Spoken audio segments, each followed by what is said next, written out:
The last thing the sensor operator saw before his console went black was a ship the size of a small moon simply ceasing to exist. Fleet Commander Yeschel Voss stood at the center of her bridge, hands clasped behind her back, watching the forward viewport with the calm of someone who had rehearsed this moment 1,000 times in her head. Ahead of her fleet lay a wall of stars indistinguishable from any other stretch of the galaxy, except for the thin red line drawn across every navigational chart the Tarnic Compact had ever produced: human restricted territory. The words had haunted Concord classrooms for 2 generations, whispered like a curse, taught like scripture, never explained. Yeschel didn't believe in curses. She believed in evidence, and there wasn't any. "Commander, we are approaching final boundary marker," said her navigator, voice tight. "Then let's cross it," Yeschel said. Behind her, Drahl shifted his weight. He was twice her age, built like a man who had spent his life absorbing bad news so his commanders wouldn't have to, and right now his face had the particular stillness of someone trying very hard not to say something. "Say it," Yeschel told him without turning around. "I already said it. 3 times. In the briefing room, in front of witnesses." Drahl's voice was low. "This is a mistake." "The mistake," Yeschel said, "was letting an entire species hide behind a story for 30 years, while we bled resources rerouting around a region of space that, as far as any sensor has ever shown, contains nothing." She finally turned to face him. "My mother signed that treaty believing a fairy tale. I intend to prove there was nothing to be afraid of." Drahl's jaw tightened. "You weren't there. I was not here, not this exact border, but close enough, 20 years ago." A science vessel drifted into a soft zone near this territory. It came back a week later. No crew, no signs of a struggle. Every wall inside that ship had a single word burned into the metal, in a language nobody in the Concord had ever seen before humans gave us the alphabet themselves. I have never been able to forget what that ship looked like from the inside. "A ghost story," Yeschel said. "I hope so," Drahl said. "I sincerely hope so." The fleet crossed the boundary at 600 ship time, 5 vessels moving in tight formation through a stretch of space that looked, felt, and measured exactly like every other stretch of space they had crossed that week. Yeschel allowed herself a small private smile. No alarms, no ambush, no monsters. Then the communications array went dead. Not damaged, dead, in the specific way of a system that has been deliberately, surgically switched off from somewhere else. Every channel, every frequency, every backup relay, gone in the same half-second across all 5 ships simultaneously. On a fleet-wide scale, that kind of synchronized failure should have been impossible.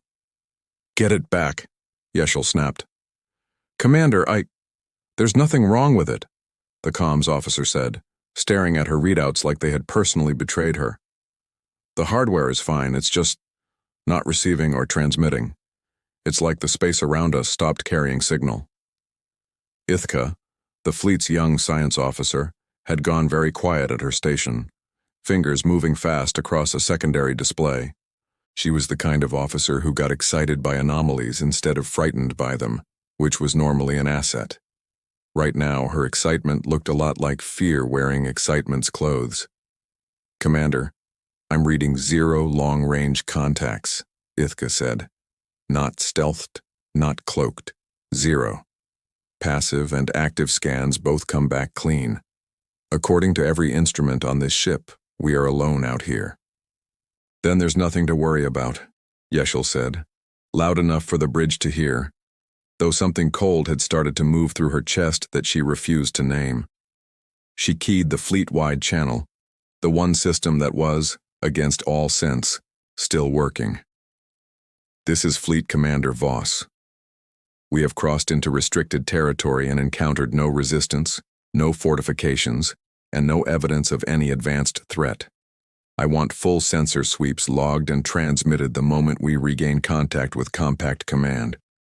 This territory has been sealed on nothing but a legend, and today..." Every screen on the bridge flickered at once, not static, not damage. A single image, resolving with unnatural clarity across every display in the fleet at the same time. Main viewports, personal consoles, even the small screen on Draal's wrist unit. A calm, unhurried voice filled the bridge, speaking Concord Standard with an accent none of them recognized, warm and measured, like a teacher delivering news he already knew his students wouldn't want to hear. You were warned. Turn back now or none of you will. For 3 full seconds, nobody on the bridge moved. Then the tactical station screamed a proximity alert, and every head snapped toward the formation display in time to see the icon representing the HFY, the second ship in their formation, simply blink out of existence. No debris field, no expanding gas cloud, no wreckage signature at all. One moment there were 5 ships in formation. The next moment there were 4, and the space where the 5th had been was as empty and silent as if it had never held anything at all. Report. Yeshel's voice cracked on the word, the first time it had cracked in front of her crew in 11 years of service. I have nothing, the tactical officer said, and his voice was shaking now, no longer performing calm for her benefit. No explosion, no emission spike, no debris. Commander, the HFY isn't destroyed, it's just gone. Yeshel stared at the empty space on the display where 412 of her people had been 30 seconds earlier. And for the first time since she had proposed this expedition to a room full of skeptical compact officers, she felt the true shape of what Draal had been trying to tell her. She had crossed the line believing there was nothing on the other side. Something on the other side had just proven, without firing a single visible shot, exactly how wrong she was, and it hadn't even needed to try. Somewhere on Deck 4, a cargo door opened on its own, and nobody was there to see it. By the time Yeshel reached the lower decks to investigate the report herself, the door had already closed again, sealed and locked exactly as it should have been, as if it had never moved at all. The crewman who'd called it in stood pale-faced beside it, insisting he wasn't imagining things, and Yeshel believed him. That was the problem. She believed almost everything now. 4 ships remained where there had been 5. Command had ordered a full withdrawal from any officer with sense, and Yeshel had overridden that instinct twice already, unwilling to return to compact space, having lost a ship to nothing more than a strange voice and an empty patch of sky. Retreating now, without proof of what had actually happened, meant returning not as a cautious commander but as a coward who had panicked at a ghost story. She told herself that was the reason. She wasn't entirely sure it was true anymore. We hold position, she told her senior staff, gathered in the cramped briefing room 2 hours after the HFY vanished. We gather data. We do not turn back until we understand what we're dealing with. With respect, Commander, said her tactical officer, we don't need to understand it. We need to survive it. We can't survive what we don't understand, Yeshel said. That's exactly the point. Draal said nothing during the meeting, which was somehow worse than if he'd argued. He simply watched her with the tired patience of a man who had already lost this argument once 20 years ago, and was watching someone else walk toward the same wall. The strange occurrences didn't stop after the cargo door. Over the following hours, small, impossible things accumulated like snow. Instrument readings that flickered in patterns too precise to be malfunction. An audio log that played back 3 seconds of human music through a comm channel that was supposedly offline. A maintenance drone that reported completing a task nobody had assigned it. None of it was violent. None of it was even clearly hostile. It was worse than hostile. It was patient. Ithka found Yeshel alone on the observation deck near the end of the second shift, staring out at stars that gave away nothing. I think I understand part of it, Ithka said. Yeshel didn't turn around. Part of what? The pattern. Ithka held up a data slate, the surface covered in overlapping waveforms that meant nothing to Yeshel, and clearly meant everything to the young officer holding them. Every malfunction, every strange reading, every one of these small events, they're not random. They're not even independent of each other. There's a rhythm underneath all of it, like... She hesitated, searching for the comparison. Like someone tapping their fingers while they wait for something. Wait for what? I don't know yet. But Commander, I don't think this is a haunting, and I don't think it's a malfunction. I think someone is demonstrating exactly how much control they have over our systems without needing to say a single word about it. Every glitch is a message. We could have done worse. We're choosing not to, yet. Yeşil felt the cold thing in her chest again, the one she still refused to name. You think we're being watched? I think we've been watched since before we crossed the boundary, Ithka said quietly. I think the voice we heard wasn't a warning system. I think it was a person speaking to us in real time from somewhere close enough to see exactly what we were doing when we did it. That night, if the word still meant anything on a ship running on artificial cycles, Draal finally told her the rest of what he'd been carrying for 2 decades. They sat in the observation deck together, the same place Ithka had found her hours earlier, and for once neither of them pretended this was a normal conversation between a commander and her second.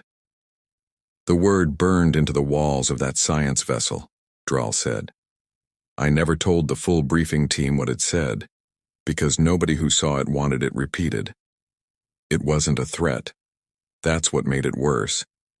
It was a name. Whose name? I don't know. I've spent 20 years trying to find out and getting nothing but silence from every archive that should have had answers. All I know is that whoever wrote it did so calmly enough to carve it letter by letter into solid alloy, in a ship full of people who never came back to explain what happened to them. He looked at her, and for the first time she saw something in his expression that wasn't caution. It was grief. I requested this posting specifically so I could be here if the Compact ever tried this again. I told myself I'd stop it before it went this far. I failed once already. Yeşil didn't have a response for that. She was still turning the shape of it over in her mind. The idea that this wasn't the first expedition to make this mistake. That somewhere in Compact records there might be other silences just like this one, quietly buried. When the lights across the observation deck flickered in that same precise, deliberate rhythm Ithka had described, Yeşil's communicator chirped, Ithka's voice breathless. Commander, I need you on the bridge. I finished decoding the pattern. By the time Yeşil arrived, Ithka was standing at her station with the color drained from her face, staring at a readout that pulsed in slow, even intervals. It's not a warning, Ithka said. It's not surveillance. It's a countdown. To what? I don't know, but Commander... Ithka's hand was shaking as she pointed at the display, at the final number ticking toward its end. It's almost at 0. Yeşil opened her mouth to give an order. Any order, retreat, brace, anything. And the number reached 0 exactly as every light on the ship, every screen, every system, died at once, plunging the bridge into a silence so complete that Yeşil could hear her own heartbeat, and beneath it, faint and getting closer, the unmistakable sound of footsteps in the corridor outside that had no business being there at all. Nobody fired a shot. And that was the most frightening part of all. The emergency lighting on the bridge came back to a dim red glow a full minute after the footsteps had stopped outside the door, and by then it no longer mattered. The door was already open, and it had not been forced. Yeşil had time to register 3 figures in dark, unfamiliar armor moving through her bridge with the unhurried efficiency of people who had done this exact thing many times before, and then her weapon simply refused to fire. Not jammed, not damaged. It powered down in her hand like a tool that had been asked to do something it disagreed with. Around her, the same thing happened to every armed member of her crew. No violence, no shouting. Just a room full of trained soldiers, standing with useless weapons in their hands, staring at intruders who hadn't so much as raised their voices. One of the figures removed his helmet. He was older than Yeşil expected, gray at the temples with the kind of tired eyes that belonged to someone who had spent a career doing things he didn't particularly enjoy, but couldn't in good conscience leave to anyone else. Commander Voss, he said, and it wasn't a question. My name is Alden Reyes. I'm sorry about your ship. Something about the plainness of the apology unsettled Yeşil more than any threat could have. You destroyed the ash vein. No, Reyes said. I redirected it. Your crew is alive, Commander. Confined, monitored, and considerably safer than they were an hour ago. You'll have proof of that before this is finished, if you're willing to listen instead of assuming. Why should I believe anything you tell me? You shouldn't, Reyes said. Not yet. But you should probably stop pointing a weapon that isn't working at a man who hasn't hurt you. Yeshel lowered the useless sidearm, more out of practicality than trust. Around the bridge, her crew stood frozen, watching the exchange with the particular helplessness of people who had trained for combat and gotten diplomacy instead, with none of the control that should have belonged to them. Reyes gestured toward the ruined comm station. This territory isn't ours by conquest, Commander, whatever your treaty documents implied. It's a quarantine. It has been for longer than you've been alive. I'd guess your compact archives call it restricted for reasons nobody bothered to explain to you, which tells me somebody higher up decided it was safer for your people not to know why. Then tell me why, Yeshel said, since you're so eager to lecture me about my own treaty. Reyes's expression didn't change, but something behind his eyes did, a weariness that went deeper than physical exhaustion. It's not my call to make, not entirely. What I can tell you is that this line was drawn to protect everyone on the other side of it, including you, from something that's still very much active on this side. I'd like you to take that seriously enough to turn your remaining ships around and go home. And if I don't, then you'll see for yourself, Reyes said, which is the outcome I was hoping to avoid, for your sake and mine. Yeshel felt the old familiar stubbornness rise in her chest, the same instinct that had driven her here in the first place, past every warning, past Drawl's pleading, past 30 years of careful, compact silence. She thought of her mother's name attached to that treaty, of every quiet dismissal she'd endured in briefing rooms full of officers who assumed she was chasing her mother's shadow instead of her own accomplishments. She thought of the ash vein, gone in an instant, and the crew she was choosing to believe was still alive because the alternative was unbearable. I didn't come this far to leave with nothing but your word, she said. If there's something worth protecting people from, then show me. Let me see it for myself, and I'll decide what my report says. Behind her, Drawl made a small, sharp sound of protest that he swallowed before it became words. Reyes studied her for a long moment, and something in his face shifted. Not surprise, but a kind of tired recognition, as if he were looking at a pattern he'd seen before and hoped never to see again. That's exactly what she said, too, he said quietly. Yeshel's stomach turned cold. Who? Reyes hesitated, and for the first time since he'd stepped onto her bridge, he looked like a man choosing his next words with real care, aware of exactly how much weight they were about to carry. Delegate Voss, he said. Your mother, 30 years ago in a briefing room not unlike the one you probably grew up hearing about secondhand, she stood in front of people who told her the same thing I'm telling you, and she made the same choice you're making right now. The bridge had gone completely silent. Even the emergency lighting seemed to dim further, as if the ship itself were holding its breath. You knew my mother, Yeshel said, the words coming out smaller than she intended. I knew what happened to the people who came with her, Reyes said. Some of them are the reason this territory exists at all. Your mother spent 30 years making sure nobody else had to see what she saw, Commander, and she never told you why. Because the last thing she wanted was for her own daughter to end up standing exactly where you're standing now, asking exactly the questions you're about to ask. Yeshel opened her mouth, a dozen questions colliding behind her teeth, and found she couldn't choose which one to ask first. Reyes seemed to understand that better than she did. Come with me, he said, turning toward the open bridge door, armor catching the dim red light. It's time you learned what your mother's silence actually protected. The archive room held no weapons, no monsters, no obvious horrors, only a wall of quiet screens, and somehow that made it worse.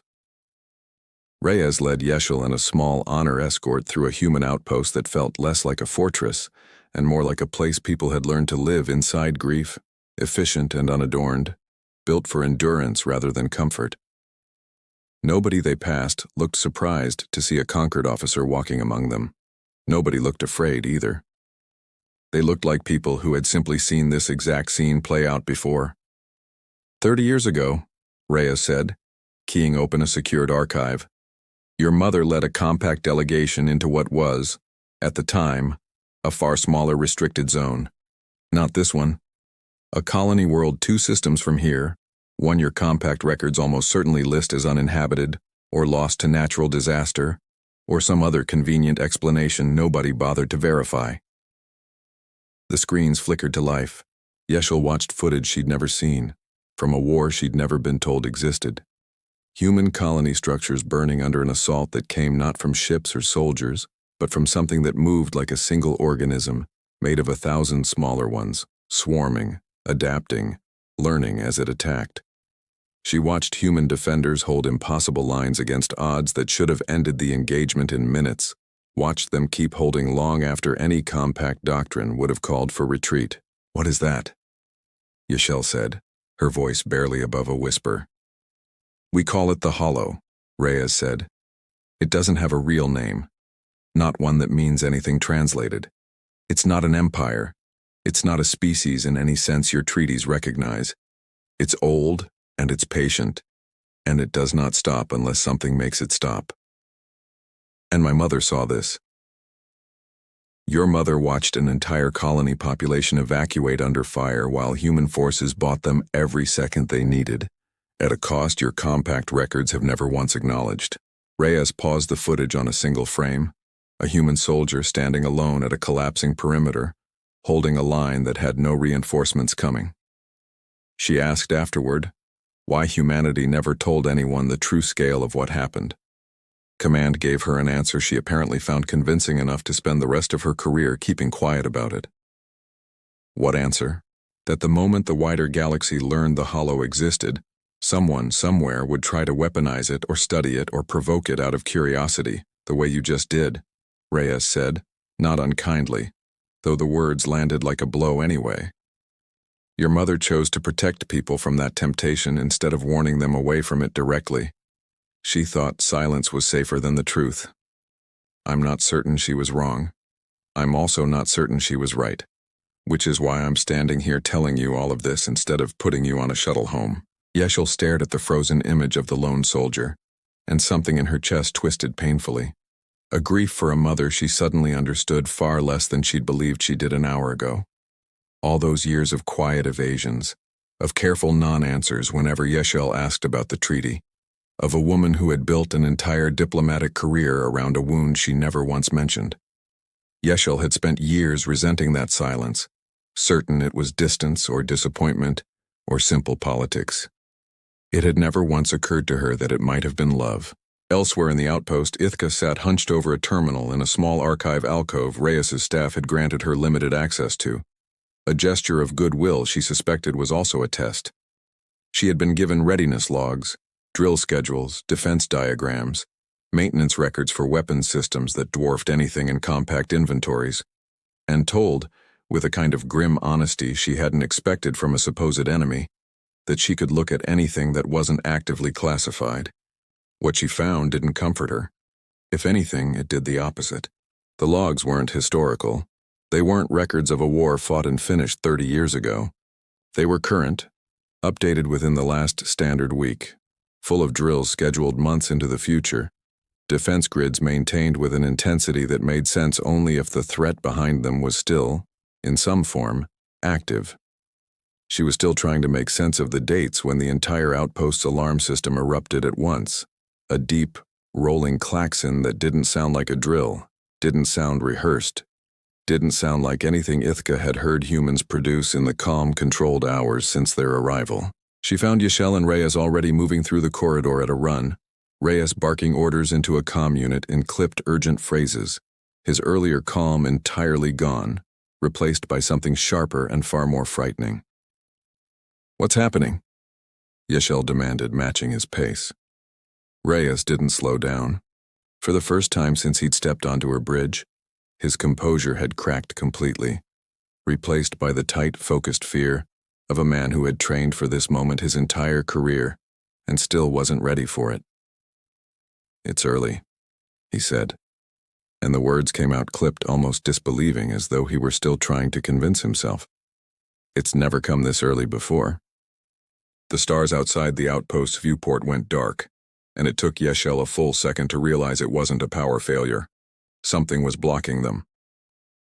She reached the command deck in time to see it on the main display.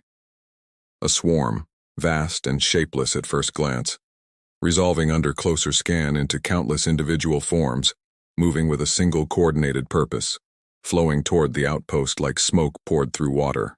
This was the thing from the archive footage, the thing that had burned a colony world 30 years ago, no longer contained in old recordings but present, real, and closing distance fast. The hollow, Ithka breathed beside her. It shouldn't be active, Reyes said, moving through the command deck barking coordinates to a dozen stations at once, his earlier calm replaced entirely by focused urgency. It shouldn't have stirred for another decade at minimum. Something disturbed it. Yeshel felt the accusation before he said it, and she didn't need him to say it. Her fleet's crossing, the noise of 5 compact ships pushing through a boundary that had lain undisturbed for years, had done this. She had done this. "Tell me how to help," she said, and meant it more fully than she had meant anything in years.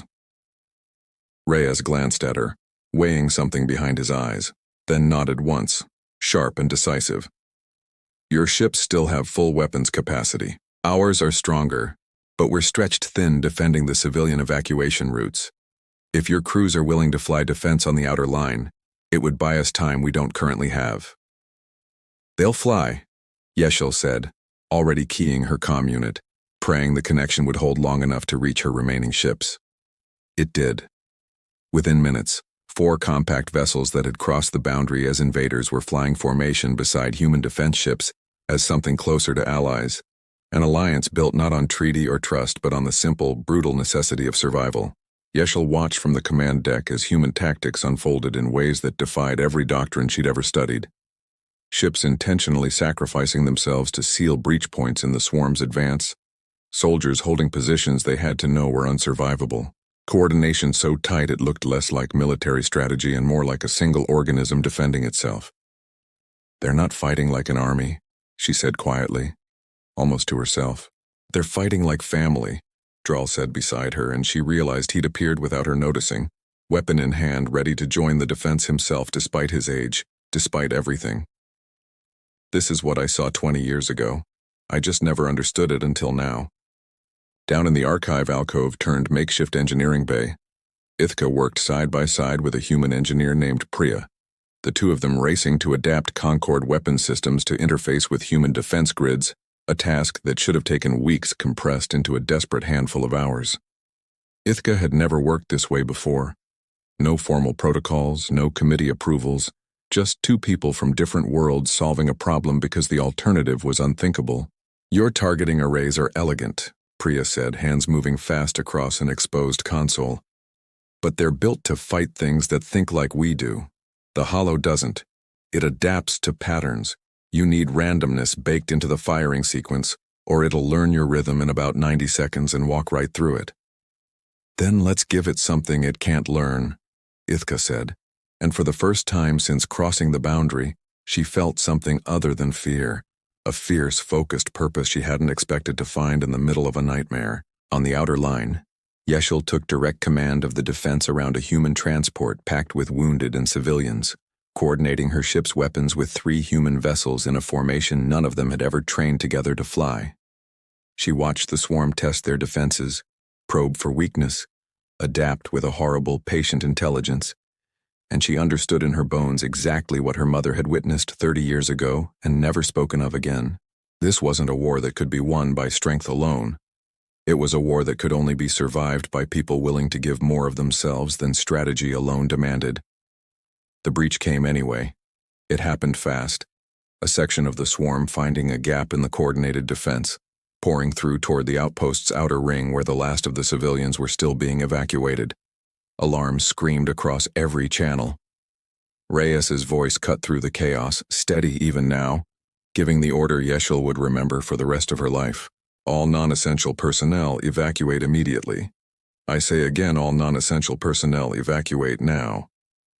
Yeshel watched on her display as Reyes's own ship broke formation, turning away from the retreat and directly toward the heart of the breach, engines burning at a capacity that could only mean one thing.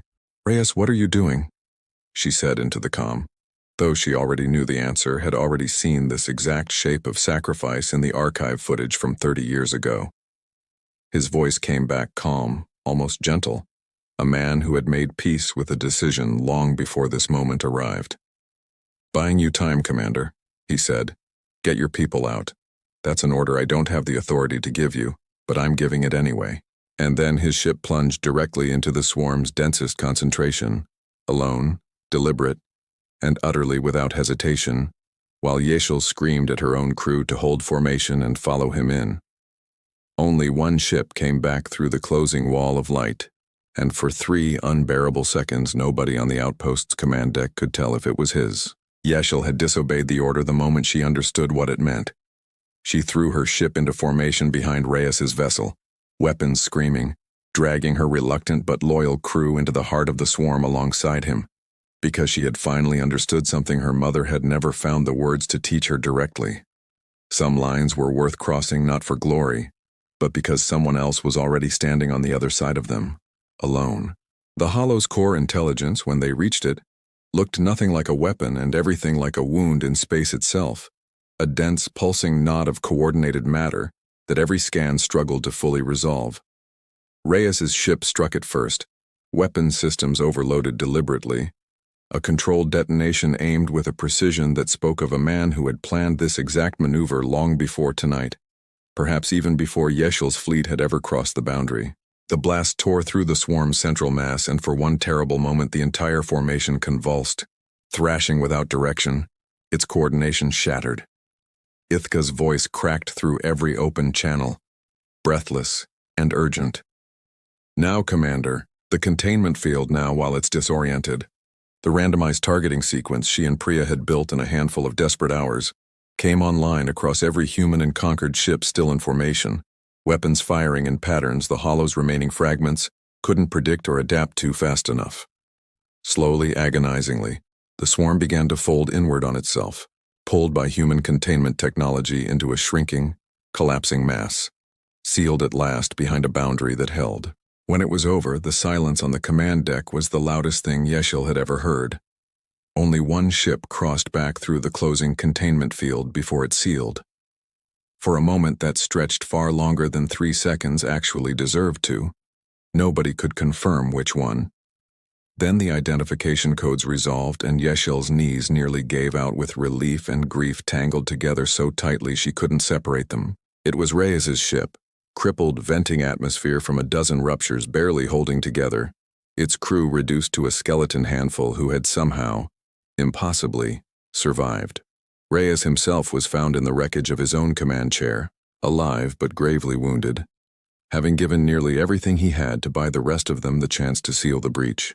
Yeşil sat beside him in the outpost's medical bay hours later, watching human physicians work with the same quiet, exhausted competence she'd seen in every part of this place since her arrival. Reyes was pale, bandaged, breathing with obvious difficulty but conscious, and when he saw her, something like a smile crossed his face. "You disobeyed a direct order," he said, voice rough. "I learned it from someone," Yeşil said.